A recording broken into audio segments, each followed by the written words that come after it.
Hi everyone, this is Anna from Koala Soap. I'm sorry I was absent for a while. I actually caught a rather nasty bug and lost my voice. So I'm just getting it back. I might lose it a little bit here and there, but I am out of my favorite soap, so I need to make some new soap. We're going to try another experiment today. You know how I like to do this. We're going to be using our short mold, and we know that this carries 3 cups of soap. I'm going to be using detergent-free, low-sweat goat's milk, colorants from Brambleberry. We're going to be using peppermint candy from Crafter's Choice as our scent, and I'm actually going to do a kind of a holiday-themed soap today. I also have some Stardust micas, and this one says red strawberry, so we'll see how red it is. I really don't have another red. I'm trying to use colors that don't bleed. I have my distilled water here, so you know we're going to attempt a swirl. I have my little impression mat that I've cut down to fit into this mold, and we'll take care of that in a second. What I do like about this mold is it came with this cutter.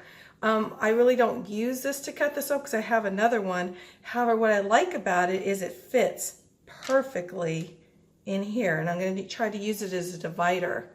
And it goes all the way down without hitting, I don't know if you can see, hitting this lip here. So that's pretty great. So what we're going to do is we're going to go ahead and, and of course, for any additional soap, I have my cloud mold. We're going to go ahead and melt these down, and we will be back. Okay, and we're back. So I've melted the goat's milk down. They're both at about 145. We want to pour these cold as usual. I'm trying to see how much is in here. I don't have my daughter with me, so I had to find my glasses. So we have, this one has a little bit under 1.5 cups. And this one is at 1.5 cups. Okay, so what we're going to be doing is we are going to be mixing, as usual, we're going to be mixing our mica with distilled water and not alcohol, just because of the way I want this to hopefully work. We'll see about that. The first thing I'm going to do, though, is set up our little impression mats. So the plan is I'm going to put a little bit of goat's milk. I'll just do it with my fingers here and smear it in there. And then I'm going to drop it in. I'm going to let it dry.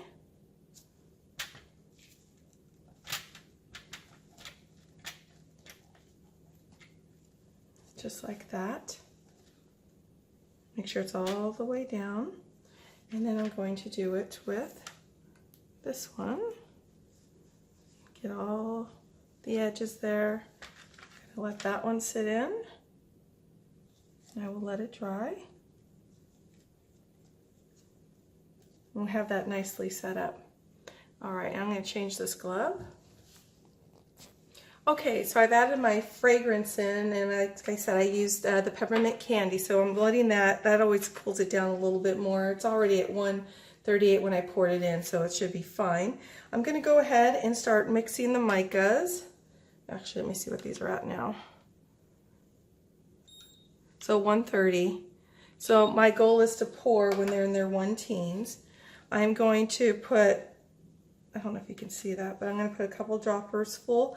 Because I'm using distilled water and not alcohol, it's going to take a little bit longer, not too much longer, for the soap to set.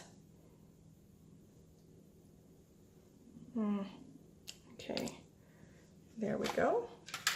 I'll put my big distilled water over here, and we'll go ahead and start adding in our mica. If you go to a yogurt shop, these spoons are perfect. I love them.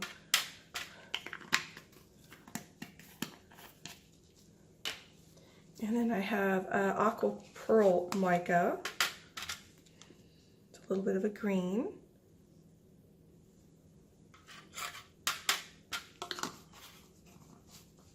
Okay, let's start mixing this.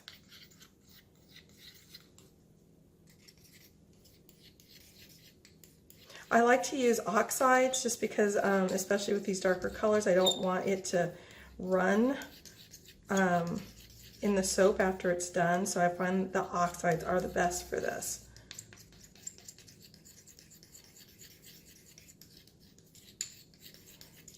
And because I'm using water and not alcohol, sometimes it takes a little bit longer to mix these. And this water will evaporate eventually. It won't evaporate obviously as fast as the alcohol would. But there you go. So we have this red strawberry. It looks more like, it's like a dark pink, which is fine. Again, it's another experimental video, so who knows what'll happen here. And the green is already mixed. Okay. Let's see, let's mix this a little bit more. I'm starting to get a skin. So if you don't have a digital thermometer, if you start to see a skin on your melt and pour, then you know it's getting close to a good temperature to pour. Okay, let's see here. 125, 122. Okay, so we're gonna actually let this go down into, I think, the 1-teens before I go ahead and start to pour. And then we will see how this all works out. Okay, so these are now about one's 114 and one's 117. So we're gonna go ahead and put our mica in and get ready to pour. I guess we'll do one at a time. Usually I like to kind of do it as quickly as possible, but I think we're going to just kind of slow this down a little bit. I don't think I'm going to have enough extra for my cloud mold, unfortunately, because I really like that soap, so I'm a little bummed about that. So what we're going to do is we're going to take a pipette. We're going to draw some up. And you might want to stir it. I'm wondering if a syringe would be better.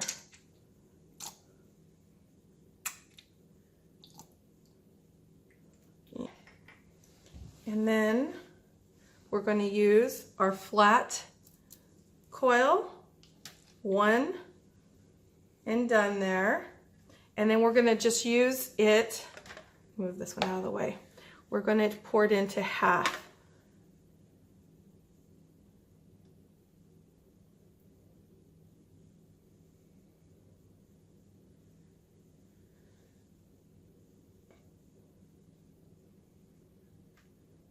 Make sure that green is swirling a little bit more. You can see I'm turning around so it kind of swirls a little bit more. I think my thing that I've been doing is I don't pour enough colorant. Okay. And some of it will actually seep underneath, and that's okay too. Okay, so now it's this one's turn. And let's do this a little bit more here. It's really thick. And I want to stir this just a smidge more too. This one actually might do a pipette okay. Guess we can try it. Yeah.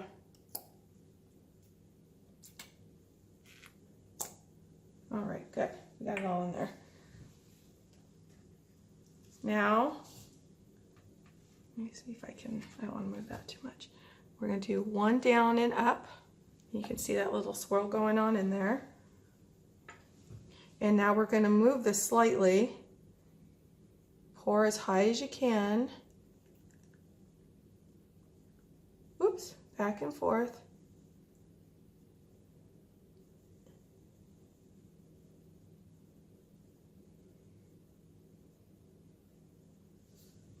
Okay.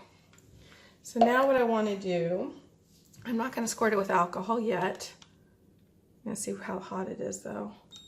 So 81. So what I'm going to do now is I'm going to lift this. This is going to be a little messy.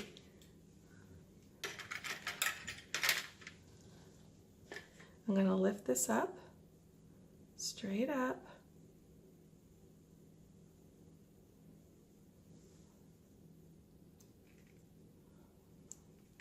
Some of that down. Now, one thing that I have noticed is I have been trying to swirl with a skewer. I honestly do think that something a little bit thicker is a little bit better. I don't really have that right now. But I think I have something that I can use for this. So I'm going to grab it and I will be back. Okay, so I couldn't find what I was looking for, but I did find a chopstick. So I'm going to reach in there. Let's see how 104. So I'm just gonna slowly just do a little zigzag.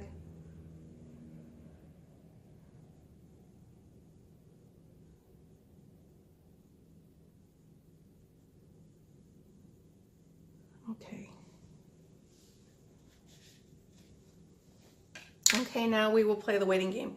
I spilled a little bit of soap, so that's why it's not filled all the way up. But that's fine. We just want to do an experiment and see if it works.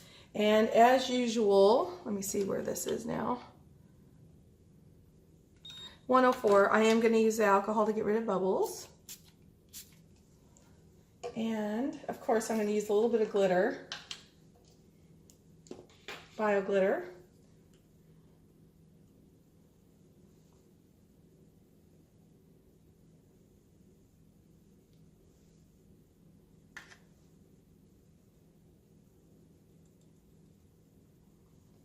I don't know if you can see that, but trust me, it's in there.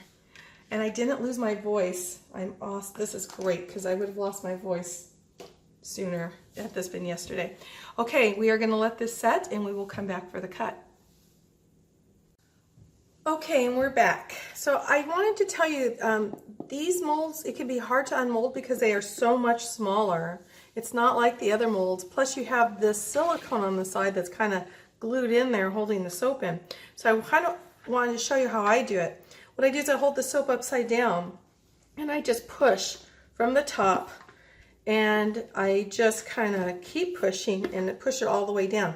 I don't want to pull, as you know, by these because I don't want to ruin the design on the side. So I keep doing this and it comes out. There we go. Oh, look at that. Already looks interesting. Okay, so we're going to go ahead and peel off the sides. I really do love this impression mat. It's just big enough to where the design really embeds into the soap. I just like it. I really just love this mat. Okay, so the sides, it almost looks like the one soap that we did before, like the Tiffany colored one. It is shorter, obviously, because I spilled some soap, so it should pretty much probably be about this much higher. But this is fine because it's a good sample soap. It smells wonderful. We have some good variation in color, so I actually cannot wait to cut it. One of the things I'm going to do real quick is, because I mixed with the distilled water and not the alcohol, when I was unmolding it, I think a little bit of the side here felt a little soft. So we're going to give it a few more minutes and then we'll go ahead and do a cut and see how it looks. Okay, we're back, and so it is time to cut. I said I don't use this, but I'm actually going to so that I can cut this. So we know that this is a little bit shorter than, oh look. Wow, see that's why I did smaller amounts in the cups there, because I figured it would swirl easier, because it always did. If you remember when we did this little 6 cavity mold, it swirled a little bit easier, and I'm wondering if pouring such a large amount, like I know that this isn't that large, but maybe if you do it in smaller spurts, because look, we're actually getting some action here. That's really nice, and it smells wonderful. It's beginning to look a lot like, I'm sorry, Christmas. I know it's November, don't kill me. Oh, I wanted to answer some questions while I'm cutting too. That's nice. There you go. I think the chopstick also helped. So let's stay away from the skewer for that. Let's do a chopstick or something thicker. So we're learning. People wanted to ask me, there were a few questions, if I sell my soap. That's the #1 question I get.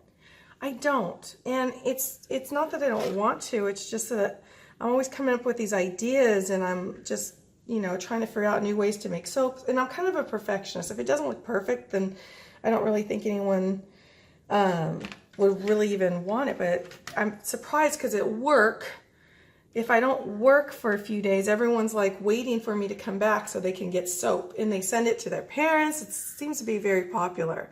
So this would be a really good thing for you guys to start for the holidays, and then you can package these up. The other question I've been getting is, what do I use? I use a 6x6 shrink wrap from Koala Home. Now this is going to be really oversized for this. I use this for bath bombs. I even use this when we make a whip soap and put it in the canisters, because when I ship them to family and friends, that way I know it's completely sealed. There is no smell to this, which I love, and it works really well and it keeps its shape. This is a high top, and so you can see how it really stayed on. Now this is one of the soaps that we made with the melt, whip, and pour, and as you can see, it's lasted very well. The other question I get about the melt, whip, and pour is, how long does it last? Well, first of all, this was made a little while ago, as you remember, and this one's my own for me because it smells great. It's like a marshmallow consistency, but when I wash, actually I'll show you. This is one of the soaps I made with melt, whip, and pour about 3 or 4 months ago, and I cut it into samples, and I'm using the top part of it myself. And as you can see, it's still a little spongy consistency, but I've been using the soap now for about a week, and as you can see, it's still attached to the soap. It still smells great, and it still works just like soap. It's just softer on the top. So that's what I'm going to anticipate this will do. So I hope I answered questions about the consistency of the melt, whip, and pour, how it stays on the soap, and my shrink wrap bags that I use are from Koala Homes because there's no smell. They work great with a heat gun, and all my packaging, and I've never had a problem with them. They also work fine with my bath bombs. So this is Anna from Koala Soap. I kept my voice, and I hope you enjoyed this video, and happy soaping.